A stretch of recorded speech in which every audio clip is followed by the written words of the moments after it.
I got a lot to say. Hey, Tom. Hey, Tom, you're not out of breath like I saw you yesterday.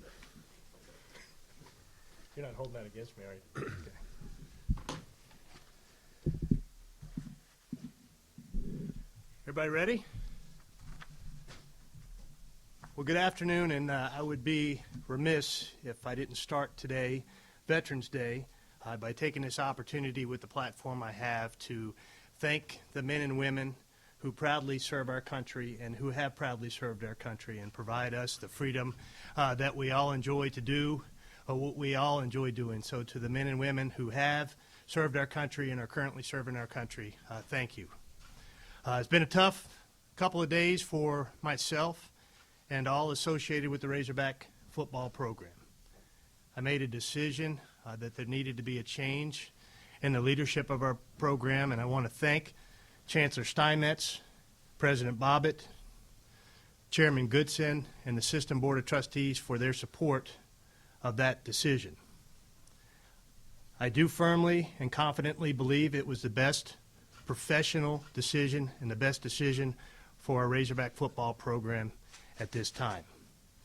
What makes it really challenging for someone that sits in my chair is the personal impact that I know my decision has and will have on the men and women that work in our football program right now, their spouses and their children and their families, and the impact that I know this decision has on them. I thought our football program had taken some steps backwards in the past few weeks. I had one goal for our football program, one main goal for our football program as we headed into this season. It was a simple goal. I wanted us to be competitive game in and game out. Not to win the Southeastern Conference, but to be competitive game in and game out. And I think that was clear over the past couple of weeks that we were no longer competitive. And a big thing about that is our student athletes. Those 120 men worked their tails off for 9 months to have the reward and the opportunity to put on that uniform on 12 Saturdays during the fall. And that should be a rewarding experience for them. That should be something that they enjoy. And as I spent time with our student athletes before, during, and after games, I got the sense that they were no longer enjoying that experience on Saturdays. And our focus of our Department of Athletics day in and day out is on the success of our student athletes, all 465 of those student athletes. And we had 120 student athletes within our football program that were no longer experiencing the success I thought they needed to experience. Barry Lunny's a former student athlete. He's a Razorback through and through. When I called him yesterday morning and told him of the decision I'd made with the change in the leadership, and I asked Barry to step up, and I asked Barry under very tough circumstances to take on the leadership of our football program. And without pause, he told me yes. I know I will get Barry's best during the next 3 weeks because he loves his football program, he loves this university, he loves this state, and he's invested in what we're trying to do. And I know he truly loves the 120 men that he's now leading within our football program. As I begin this search, I have no doubt that we will have a very strong candidate pool for this head coaching position. Why do I believe that? First, we are the University of Arkansas. We have a very proud and storied tradition within our football program that includes 42 bowl games, a national championship, 13 conference championships, multiple All-Americans and Hall of Fame inductees. We have and we offer our student athletes some of the best facilities in the country. We compete in the Southeastern Conference, and we have a passionate fan base that so desperately wants for this program to be successful. We've had many of our athletic programs currently that are competing on a national level and winning national championships within our athletic department. Our football program can be one of those programs. Thank you, Hunter. Coach Lynn. You bet. Well, first of all, I want to say thanks to Hunter for the opportunity and the belief that he had in me to be able to be the guy to step in. As he said, they're under very difficult circumstances. There's other guys on our staff that obviously could have been capable of doing the same thing, and so I appreciate the opportunity that Hunter's given me. I obviously would be remiss without thanking Chad for 2 years ago when he came in and transitioned from our staff from Brett Bielema to think enough of me to be able to keep me and to be a part of this program and school that means so much to me and my family. So I'm be very always grateful for that from Coach Morris. I couldn't help but to think and get a chuckle today as I was thinking about the press conference today, to think about 27 years ago. As a football player here, I was kind of thrust into a similar situation. And for those that, weren't around during that time, I know, Bob and Mike and Otis and Nate, and I may be missing a few other guys. When Joe Kynes so famously took over as the interim coach in 1992 at his press conference, he was asked about being the interim, and he quipped, "We're all interim." And I think he said it best. At that point in time, his attitude was one that was incredible to watch as a player, to watch him step in during that time. We had just come off a loss to the Citadel, which obviously was a black eye on our program, and we didn't even know who the coach was going to be at that point in time as players. We experienced all the range of emotions that our guys are going through right now, the confusion, the disappointment, anger, happy, sad, mad, whatever they are, all those range of emotions are on our football team right now. I experienced those same feelings, and as I was telling the players last night, I learned and I saw firsthand what it looked like for a guy that was appointed as an interim coach to come in and to right the ship and to breathe life into our football players. And a little bit of a different circumstance because he had, basically the bulk of the year. But as I told our players last night, and make no mistake about it, this is all about our players. This is all it's about. It's about giving them their best opportunity to succeed these last couple of weeks. It's all about them. And as I told them last night, one of the things that I gleaned from that experience was whether you were a senior on that football team in 1992 or a freshman, man, there were some good things that came out of that. Those seniors that were a part of that team in 92 that went on the road to play Tennessee and beat them when they were 6-0, number 4 in the country, 27 years later, still people talk about that game to those people that are part of being as seniors on that football team. And the freshman class that was a part of that team, as we all know, the same team that lost their head football coach, they stuck together, they weathered the storm, and 4 years later, that same team was the bulk of the team that went to the SEC championship game. So I used that as an experience last night to relate to these players, to help them understand I know what they're going through. And so because of all those circumstances, the things I've gone through in my time here, obviously Hunter felt I was the right guy for this moment, and there's no doubt in my mind that I am the right guy in this moment. And this is all about our players. And so our job and my job is to make sure that these next few weeks that we figure out a way to play like Razorbacks. And we've lost that the last few weeks. And we're going to do our darndest and everything we can to pump some life back into these guys and go and play our best football game of the year when we go to Baton Rouge in a few weeks. Thank you, Coach Lunny. Again, we'll take questions for Hunter, and then we'll come back and with questions for Coach Lunny in a bit. We'll start here in the front with Tom. Hey, Hunter, when did you make the decision to pull the trigger on Chad? And what can you tell the fans about your pool of candidates that you, I'm sure, already have in mind? Sure. Well, I made a definitive decision, Tom. After the game Saturday night, I went up and visited with the chancellor at his residence and made a recommendation to him that he passed on to President Bobbitt and the board. And so that's when definitively the final decision was made. And as will be the case throughout this entire process, I'm not going to comment on anyone who could or will not be a potential candidate for this job, other than to say we will have a very strong candidate pool. Hunter, I guess the reports were out there that Chad's buyout was a little over $10 million, and I guess there's been other reports he might take a lump sum. Can you clarify what's going on with his buyout? Just how tough is that to have to pay, I know lots of schools are doing it, but how tough a deal is that to pull the trigger when you know you might have to pay all that money? Sure. Well, we will follow Coach Morris's employment agreement, which does not include a lump sum payment, so he's got 4 years remaining on his contract, so we will pay him per his contract 70% of his contract value over the course of the next 4 years, and there's also a duty to mitigate within that. And obviously it's a challenge for us to take that money from somewhere and apply it to a buyout. And so, but we've got a great chief financial officer who has assured me that we have the means to do so, and it was comfortable making that change because of that. And I understand you're not going to give us a list of names, but do you feel like it's important you get a guy that's a sitting head coach?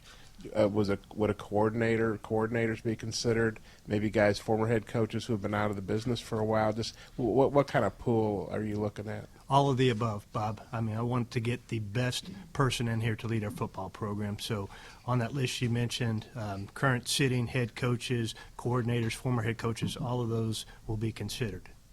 Okay, we're gonna go here real quick. Barry, what was the players' response? At this point. Oh, just Hunter. Okay. Well, Bob took my question. Okay, let's go next. All right. Go ahead. It's surprising that Bob took somebody's question. I don't know. We'll come back. Go ahead, Nate. Just after two coaches and two huge buyouts, does this kind of change what you may do for your contract for your next coach, and just regarding the buyouts and situation?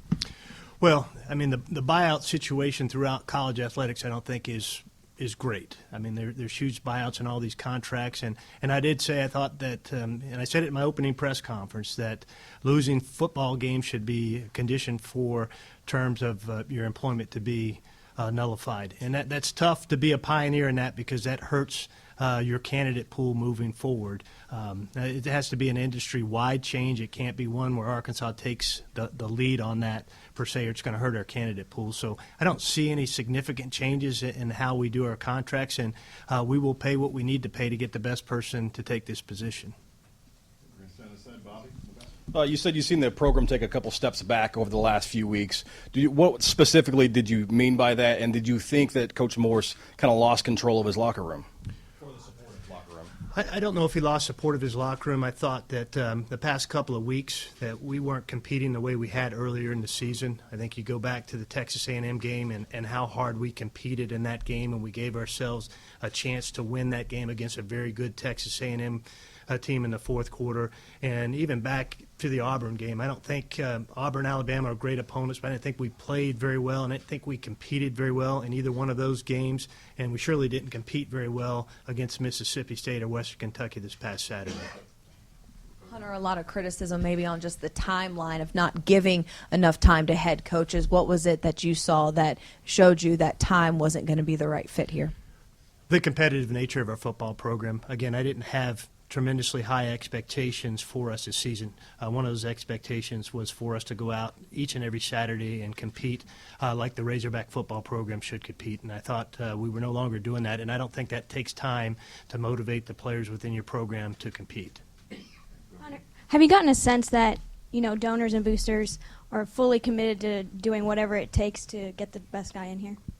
I would say that our Razorback nation is fully committed to getting the best person in here. I think that we all desperately want our football program to be great again. Okay, we'll go over here to Trey. Hunter, you pointed to your discussion with players and not enjoying their experience here. I was wondering who else that you might have consulted with, like, I assume, people who give a lot of money, but also what about the common Razorback fan? Did you reach out to any of them, or who else had say, I guess, on how they felt about this program?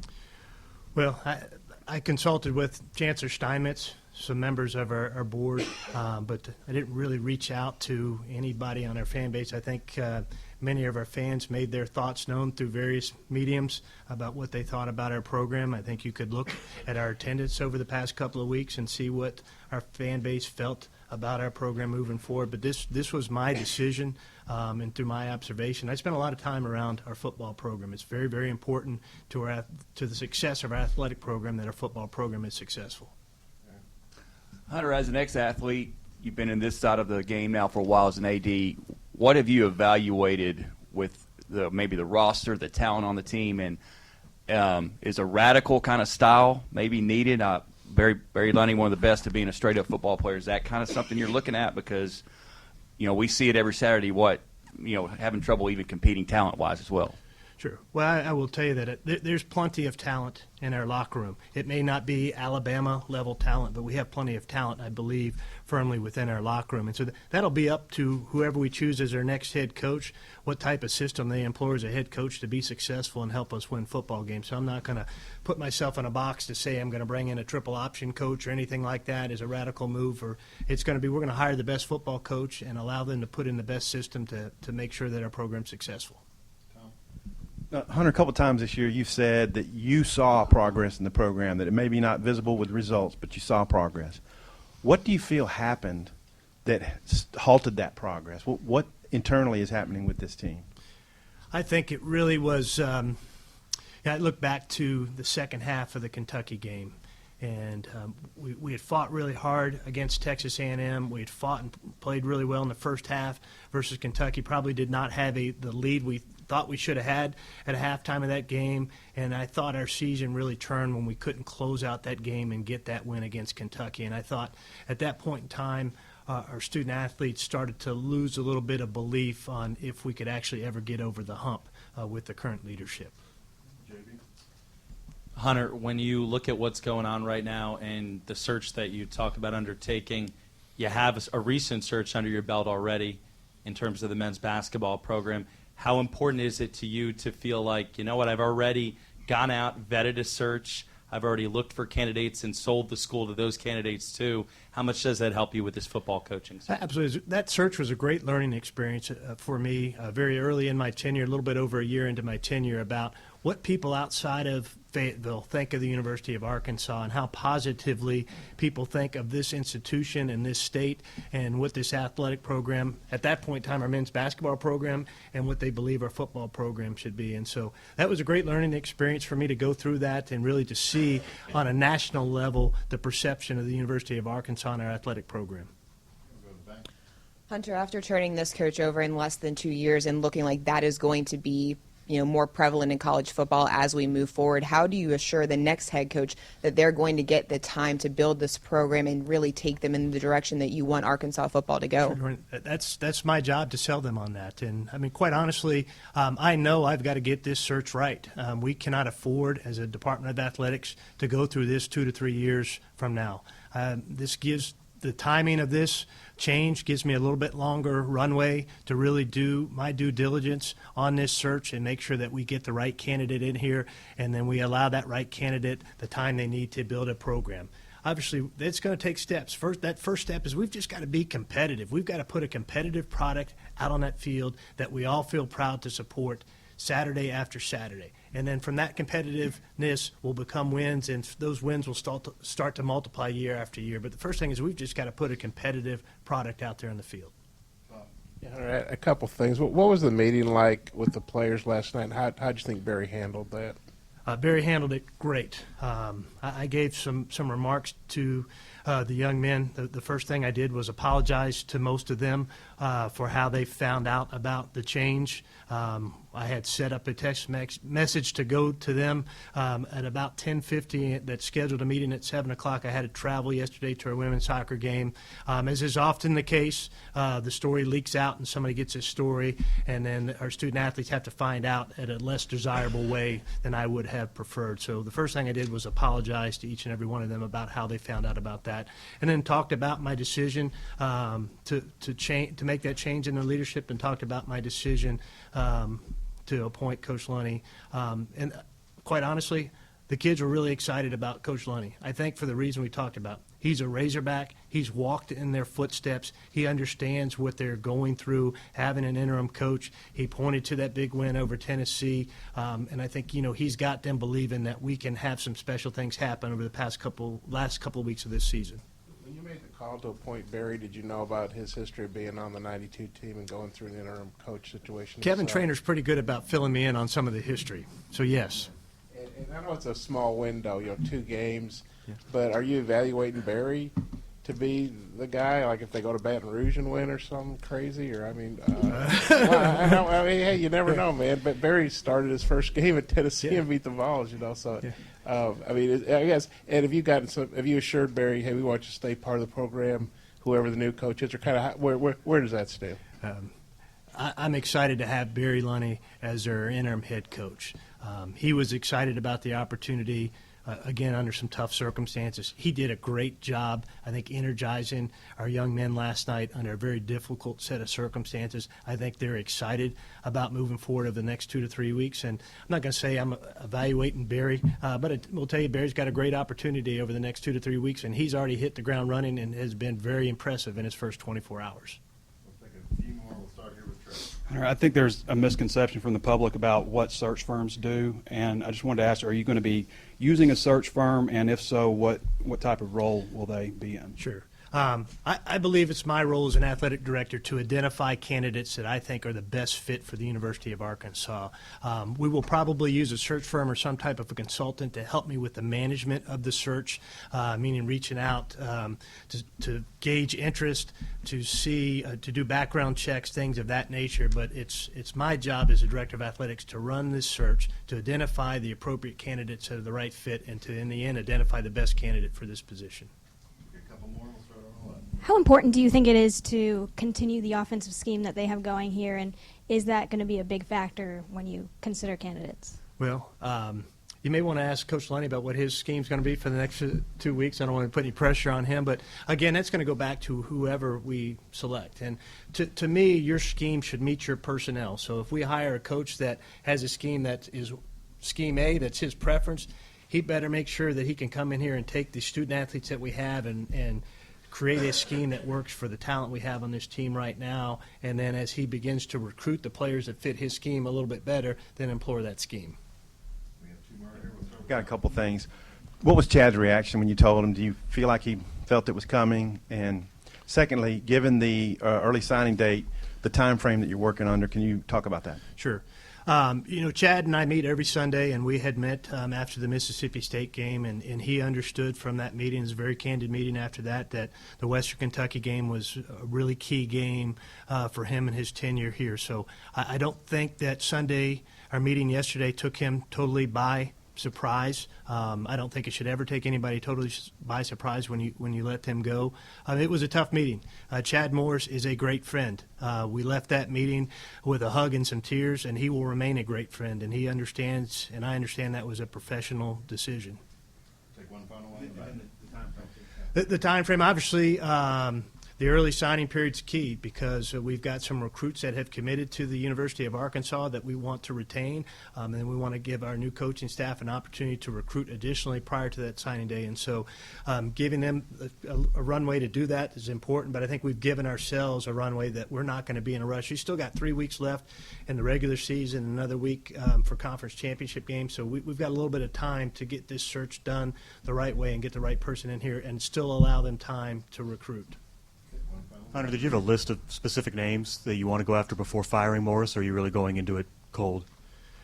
I have developed a list of candidates, absolutely. But what I haven't done, because I didn't think that's the right thing to do when I still have a head coach, I didn't put any feelers out to say who's interested. I think that's not fair to Coach Morris for me to go out behind his back and see who may be interested in the position while I still had a sitting head coach. But I will start that today and working through the list of candidates that have up to see who truly is interested.